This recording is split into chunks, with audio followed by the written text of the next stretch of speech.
We want to minimize pain for our kids. We don't like to see them suffering, of course, but the reality is that difficult things in life happen all the time. That's part of life, and we can't take away pain. We can't take away awful things happening.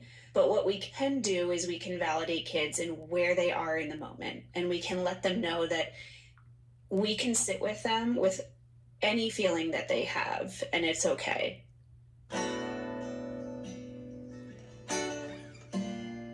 Welcome to Peaceful Exit, the podcast where we talk to creatives about death, dying, grief, and also life. I'm Sarah Cavanaugh, and my guest today is child life specialist Jessica Correnti. Jessica helps children and families navigate loss, change, and big life transitions. In our conversation today, she explains why children process grief through play and short emotional bursts, and how honest language can make a huge difference when we talk to kids about death. We also discuss her deeply personal story of pregnancy loss and how that experience inspired her fabulous books, Forever Connected and the ABCs of Grief series.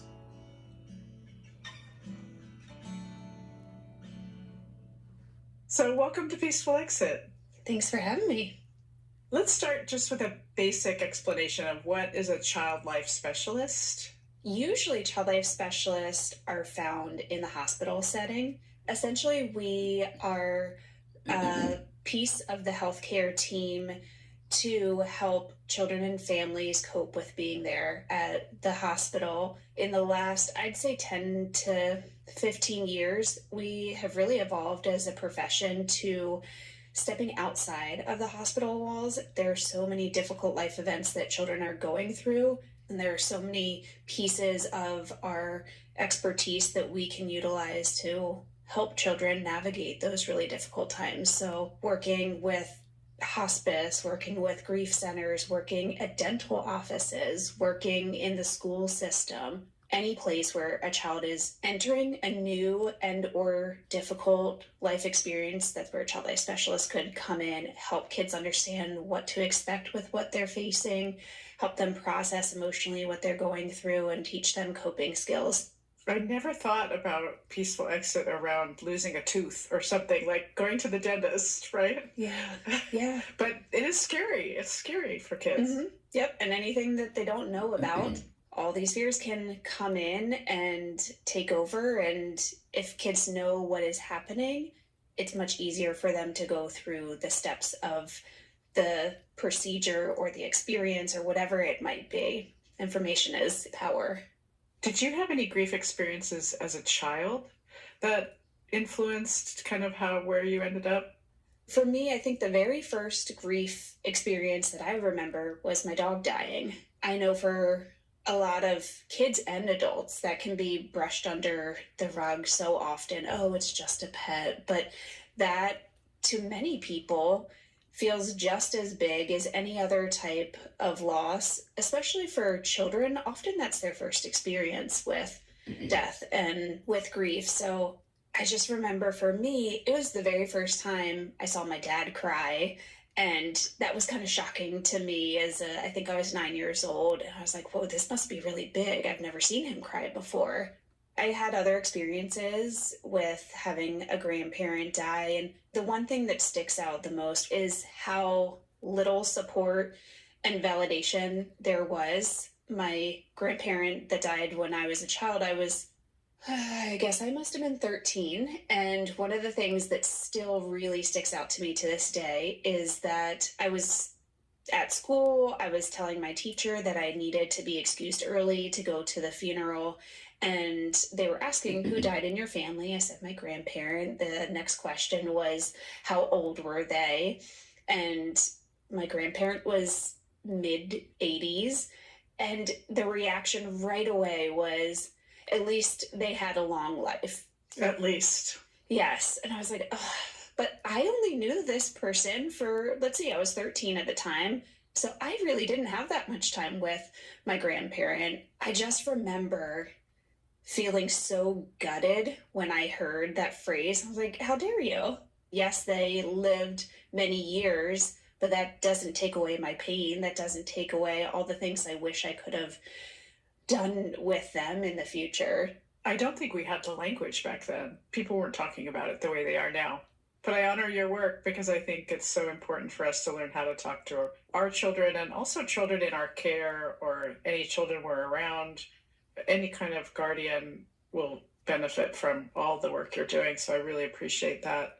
What are the most common experiences you help kids through when it comes to grief? Because it's not just about the death of a loved one. A lot of the kids that I support have been through the death of a loved one, but kids can grieve any type of change, transition, loss. So it could be things like they move to a new state, a new country. It could be the family's going through a divorce. It could be somebody in the family got a new diagnosis that is life limiting or life altering, or it could be something that is just really intense for a short period of time, but everything changed in an instant. And when we have that language to connect that to these other types of loss situations, it opens up this conversation. There's validation. It feels good to be like, oh, that's grief. I didn't realize that. I never would have thought that before. Yeah, and having the language and the questions to ask. How's the approach to working with children different than working with adults? I think the biggest difference is how their grief is processed. All of the processing of the grief is through play. Now, it looks very different for younger kids versus school-age kids versus teens, but often it is coming out in a very play-based, a very behavioral-based type of way. Another thing that's really different about how kids are processing their grief is that it's done in these short little bursts too, versus an adult. It's this all-consuming, I'm in bed for days at a time. It's not like that with kids. They have these really big, heavy moments, and they might sit there for a couple minutes in that, and then with the next breath, they're wondering what's for dinner. They're going to ask to play with a friend. They're hopping from their grief to play back and forth pretty quickly, one moment to the next. And you have these little windows of these big griefy moments. People often ask me, they're like, how do you do this job? Isn't it the most sad thing ever all day? And it's actually kind of fun. Yes, there are definitely moments that are really sad and really heavy, but most of my work revolves around play and using play to help kids understand what they're going through, to help children have a release. For example, sometimes the thing that's coming up the most for the child at home is these big anger bursts. And we want to let that anger out in a good, healthy, productive way. So we might do play activities that help release that anger in a really fun way. So we might make these anger volcanoes where we, with each pour of the baking soda, we're saying something that's making us really angry or something that feels really unfair. You know, this fun, engaging, active way to help them express what feels really hard to get out. What subtle signs do adults often misinterpret in children if they're going back and forth between grief and play? Does grief always look like sadness? People think that a grieving child will always just be sad, quiet, maybe angry sometimes, but children, just like adults, they all show their grief in very different ways. They might still be laughing and playing and telling jokes. There might be some kids that are having a really hard time grieving, but they're not crying and they are throwing themselves into sports, or maybe they're really studying and focusing all their time on that, and that's their distraction, and that's how they're coping with their grief. So there will be these different grief styles. Every child is so different with their personality and their coping tools that they have built up so far. And it makes me think, you know, you talk about coping strategies. As adults, maybe we can just kind of be curious, like, is that behavior a coping strategy? Whatever that looks like for that child. Are we recognizing, as you say, and validating that coping strategy for that individual? Yeah, and what might be a coping strategy for one kid is going to be the total opposite for another. I mean, some kids want to throw themselves into the school, or other kids are very triggered by what's coming up at school, whether it's the content or the social interactions. There's a lot of evolving that happens, I think, for any griever, but especially for a griever who is a child. They're constantly changing. They're constantly getting into these new cognitive phases where maybe they can process things a little bit differently. Then there's that coping piece too. That's going to shift as time goes on. Yeah. Are kids ever too young to talk about grief and death? So simple answer is no. You're never too young to have these conversations. People want to protect their kids and they step on eggshells around certain topics and conversations, but you can have conversations about death and grief as soon as your kids are talking, maybe even pre-language too. There are these cues from nature all around of life changing, watching the life cycle of our plants, our trees, the animals that we see outside. How often as kids do we see going on a walk a dead animal on the sidewalk? That's a beautiful opportunity to open a conversation about, oh, that squirrel died. That's so sad. And using very clear language can help kids gain an understanding. And it's so much easier to have a conversation about a dead squirrel versus a dead family member. And if they have that foundation to build upon, they know what death means. That's one less piece of the process that you have to help them through. One of my guests said when her fish would die, her father would just scoop it out of the tank and throw it into the yard. Oh my gosh. Sounds a little traumatic. Yeah. Oh, wow. Yeah. A couple of years ago, my kids had an appointment at the pediatrician and they had a fish tank there. One day we go into the pediatrician, the fish aren't there anymore. My kids asked the front desk, where'd the fish go? And the receptionist said, oh, they went on vacation. I'm like, oh my gosh, why? No, the fish did not go on vacation. Why are we telling kids this? They went to a farm upstate. That was like one of the phrases I heard. Yeah. So you feel like any age is okay to go to a funeral? I think there are definitely some questions that we can ask ourselves to see if it's a good fit, considering things like what's their relationship to the person who has died? What is the child's temperament? Is this going to be something that will be helpful for them, or is this going to be something they are really having a hard time with? If they have information about what to expect, most kids do very well with going to a funeral. It's when they don't have information about what to expect, that's when things can be really difficult for kids to process and cope with it.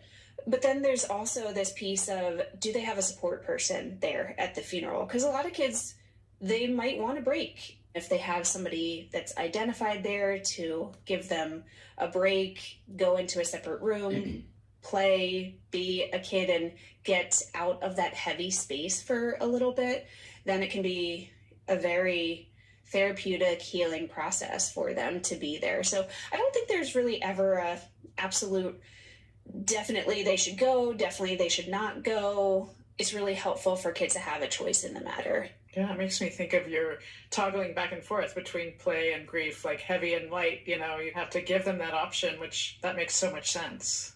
Well, you mentioned euphemisms for death, like they went on vacation. Mm-hmm. But there's also like passed away and gone. It can be confusing for kids.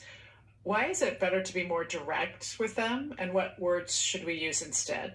Anytime we use any sort of euphemism, there is room for confusion. There's room for misconceptions to form. I've heard kids very frequently think when somebody uses the word, we lost them, they literally think they're somewhere, they're just wandering around. They're hiding, they're playing hide and seek, or they're literally wandering around and we need to go find them.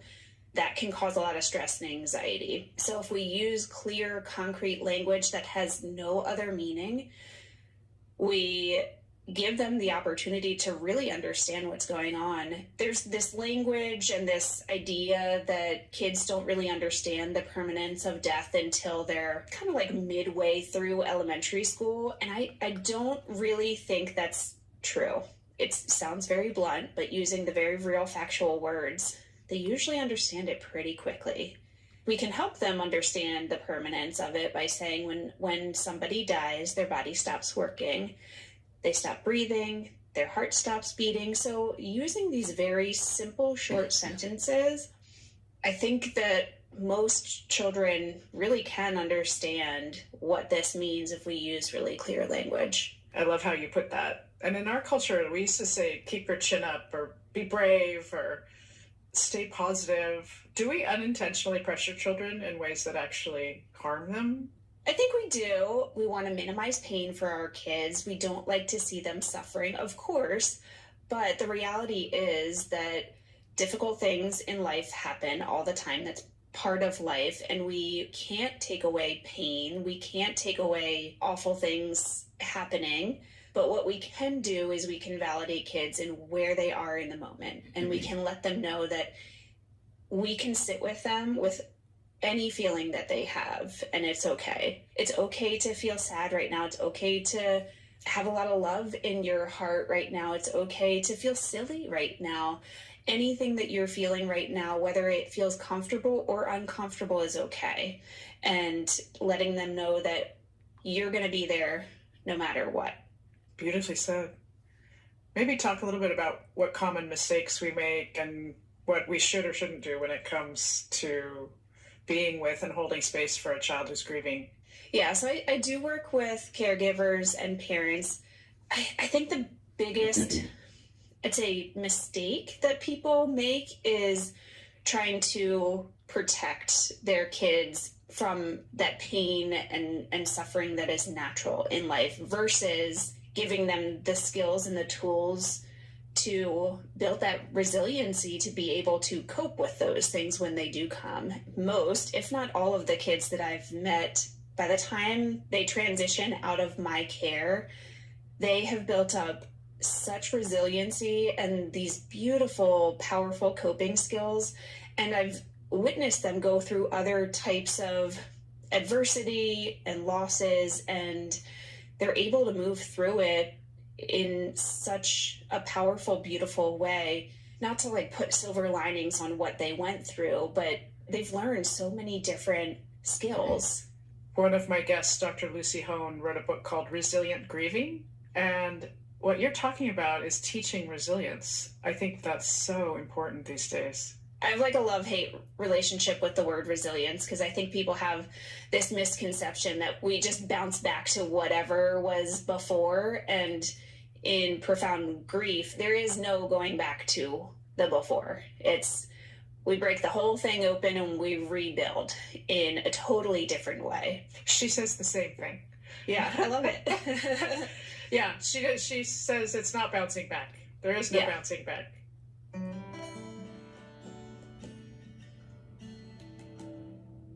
Well, let's shift to books. You have 3 books, as far as I know, out in the world so far. I do. Forever Connected, and the ABCs of Grief, and the ABCs of Grief, Emotions and Feelings. And it looks like this is going to be a series. Just a quick story. So one of the last all children's bookstores in the country, I mean, there are very few left, and this one actually has closed now, but when my kids were small, it was called All for Kids, and it was founded by Shawnee Hazlitt in Seattle. And at one point she had an art show where she showed the originals of the book art. Oh, wow. Which, the power of those pictures and your wonderful illustrations by Rachel Nyman. How did you think about the illustration in your book and what you wanted to convey? With the illustration process, I had a very specific vision on what I wanted on the page. There is a lot of white space around my illustrations. That was very intentionally done because grief can feel so heavy. It's all consuming.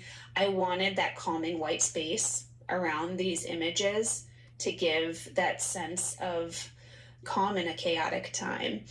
I really wanted images that would have any child, no matter what kind of grief situation they were facing, to look at the image and be able to pick out something that resonated for them. I have heard a lot of parents reaching out to me saying, this is the first book that my child found that actually spoke to their experience.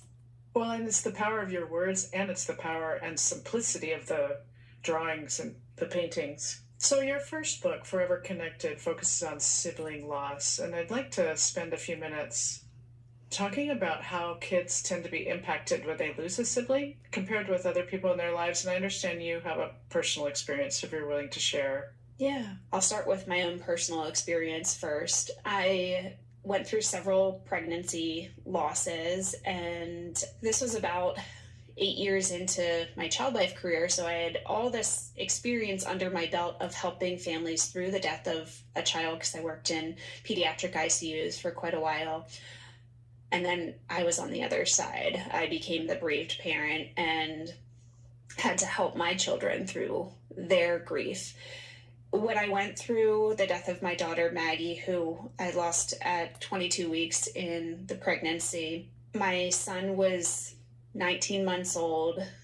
I realized how few resources there really were outside of the hospital walls to help kids process and cope with everything, because, of course, this tiny little blip of time, we carry this on with us for the rest of our lives. The book Forever Connected was really born out of this theme of helping kids to understand that they're always connected and tied to their sibling who has died, and at the same time they don't have that physical presence. So I would have these parents saying, I want my kids to know that they're always there with them, but they're not there. That's where Forever Connected really came from, with giving some concrete language to children with this really abstract idea of you guys are always connected in a way. My youngest, she was born a year and a half after her sister Maggie died. She still grieves just as much as her brother. She never had the chance to meet her sister.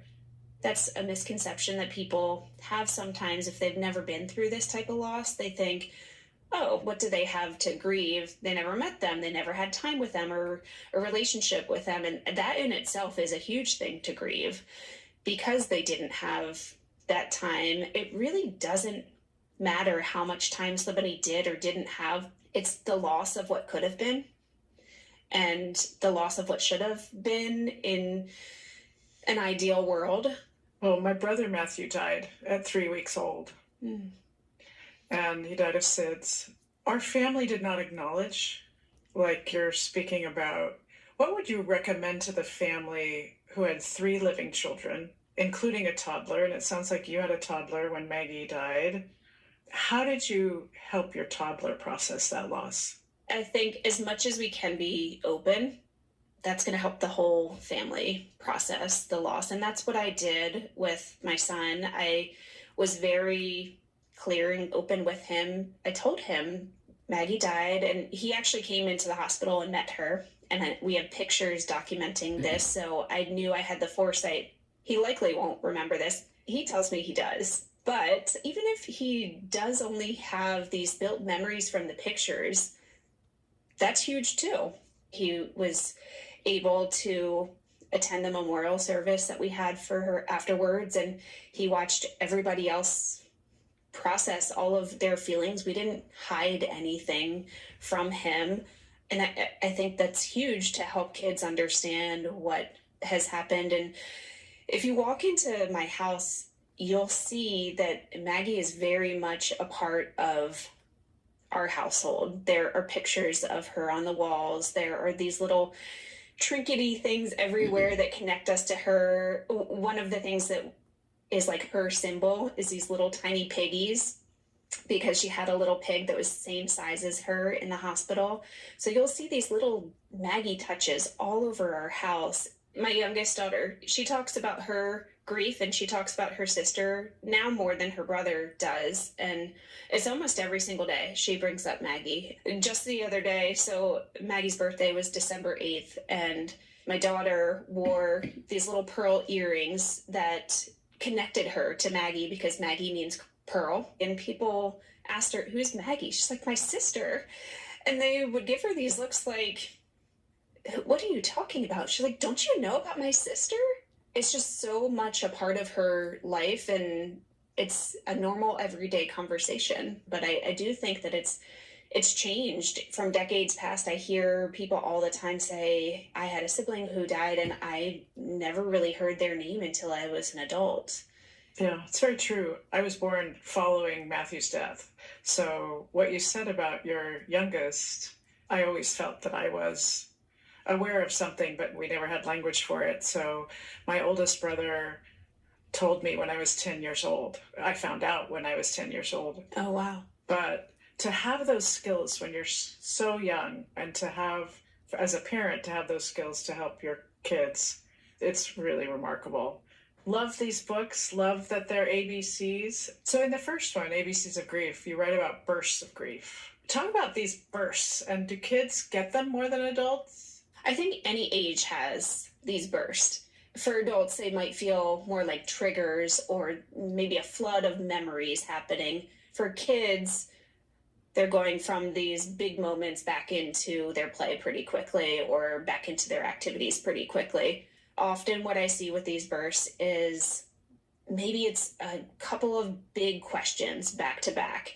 So sitting with them and answering those questions and really being present with them in the moment. Sometimes it might be a reminder that hits them like a ton of bricks. Maybe they're out doing an errand with their parent or caregiver and a song comes on that instantly just reminds them of a certain memory or something that happened with their person, and it can feel like a flood of emotions all at once. I think the caregivers who are there, we can pick up on these moments and again call out what you see happening and say, "Wow, that really hit you, huh?"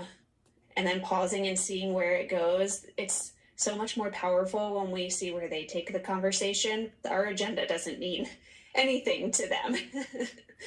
That's great advice. I know that when I did practice that as a parent, oftentimes they just had one question and then they were off to play and they didn't want a whole long monologue, as you said.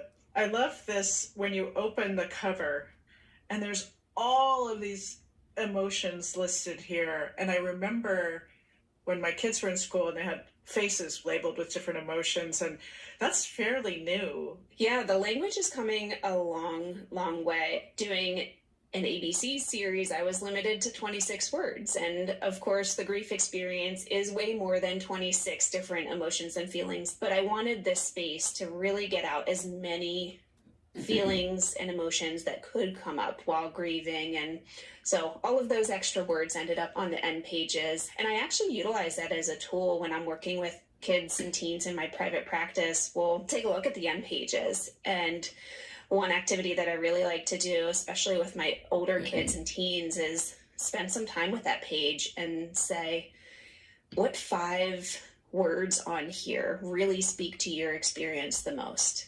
They're the expert in their grief and their situation and their experience, not me. I don't know what things look like for them day in and day out. And that's one of the things that I've heard about my books that parents talk about frequently, is how it's really opened up this beautiful, powerful conversation between them and their child about how grief is showing up for their child, how grief is showing up for them, and being a point of conversation between the caregiver and the child to say, "Oh, I feel this one a lot. Do you feel that one, or is that just me?" And they're able to see that their caregiver is grieving in a different way than them, and giving permission for that too. I do feel like your books are for adults as well as children. I really hope that it gives language and starts to change the conversation in households around grief, instead of, we're only going to talk about this for this very short period of time right after somebody dies or this other big grief situation, and then we're going to close that book and put it on the shelf. I don't want that. I hope that every household has books like this so that they can pull it from time to time and be able to have these conversations about what's been coming up for them. The next book in the series is the ABCs of Grief Coping. And again, we walk through the alphabet, and instead of dissecting and figuring out what grief is or the emotions and feelings attached to it. This one invites people into exploring 26 different ways to move with their grief. There are things that kids do every day in these pages that they might not put the language to that being a coping strategy. And that's huge if they realize that what they are doing is also helping them cope with their grief. I love that you were talking about integrating Maggie into your present life and not just this is something that happened in the past, but this is something we were gifted with in the present. Yeah, Maggie plays a role in each one of my books. I mentioned the little piggy. There is at least one piggy in every single book that I have written. You mentioned you had a piggy about her size. Was she in the ICU? So she died before I delivered her. So I had to go into the labor and delivery unit and deliver her there. We had about 9 hours with her before we left the hospital. That was an interesting experience too, almost being rushed out the door because they needed the room for another laboring mom.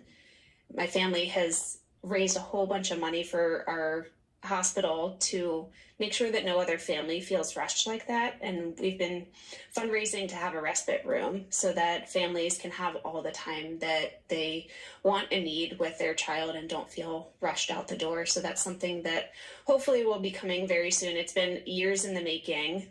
It's something that has really weighed on our hearts and something that we don't want any other family to have to experience. How has this loss impacted your work?